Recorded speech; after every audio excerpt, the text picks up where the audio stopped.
Et nous allons parler de nutrition avec notre spécialiste Virginie Charot. Bonsoir Virginie. Bonsoir.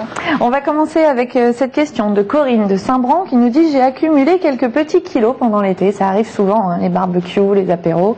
Je suis tentée par le régime Dukan, est-ce que c'est une bonne idée?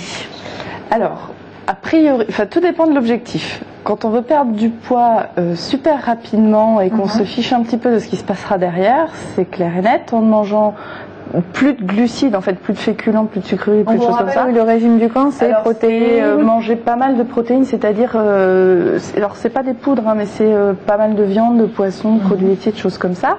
C'est sûr, si on enlève tout le reste, on va perdre du poids rapidement.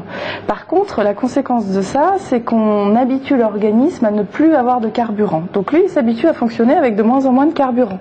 Et le jour où on remet du carburant, il sait plus trop quoi en faire. Donc dans le doute, il stocke ça gentiment à gauche et à droite.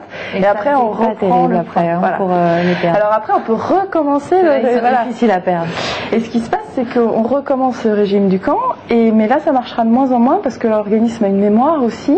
Et puis, il est prudent par rapport à une restriction si forte qui sera imposée à l'organisme. Et je suis sûre qu'il y a beaucoup de spectatrices, peut-être plus, qui constatent cet effet yo-yo avec de plus en plus de difficultés à reperdre au bout d'un certain temps. Donc, oui, parce qu'après, ça s'installe et là, ça devient compliqué. Voilà.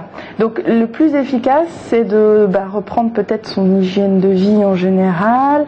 Avant les vacances. Peut-être d'avant les vacances, d'avoir donc une alimentation plutôt équilibrée, reprendre un petit peu des activités aussi, de faire attention à tout ce qui est excès, les petits apéros, l'alcool, les sucreries, et de les moyenner dans le temps, de les lisser et de faire attention à ces petites choses-là, et en général, ça... L'apéritif, c'est toujours un temps un petit peu compliqué, hein, pour l'équilibrer. Qu'est-ce qu'on peut manger à ce moment-là pour essayer de le rendre quand même sympa? C'est toujours un temps super compliqué. À partir du moment où on va avoir des petits crackers frits, salés, gras, les qui sont là, qui vous font signe, qui ont l'air vachement bonnes quand même. Bon.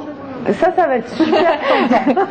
À la limite, l'appel de la chips, c'est terrible. Ah ouais, non mais... C'est une drogue dure en fait. C'est une drogue dure, le sel, on a beau dire, hein, mais dès qu'on met du sel, ça donne soif, c'est addictif, voilà, le sel appelle le sel et on s'arrête pas. Alors pour l'apéritif, à la limite, il vaut mieux mettre des vrais aliments, même de les couper en toutes petites parts, un vrai cake, une vraie quiche, couper en petits morceaux. C'est vrai que c'est sympa. En plus, on peut tout aussi, il y a plein de recettes. De faire des vraies tartines avec du vrai pain en mettant des choses dessus, même du vrai fromage, c'est pas forcément... Et puis d'y glisser aussi des petits légumes qui se mangent bien à l'unité, donc je pense à des petites tomates, même à des petites olives, d'essayer d'avoir des vrais aliments plutôt que des petits gâteaux.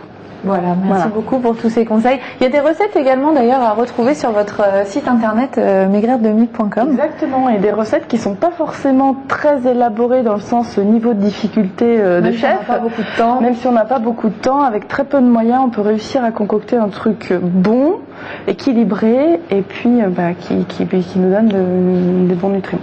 Voilà, et pour en savoir un petit peu plus, tous les 3e vendredis du mois, on vous retrouve chez Harmonie Touraine, c'est ça? Pour des conférences prévention santé. Donc on discute des aliments, on discute de faits de société. La prochaine fois, on fera un petit bilan autour de l'obésité. Donc ça va être un sujet pas simple, mais dont il est important de parler. Merci beaucoup Virginie. Merci à tous d'avoir participé à cette première partie d'émission. Ghislain, vous restez avec nous en deuxième partie d'émission. On va parler cinéma. À tout de suite.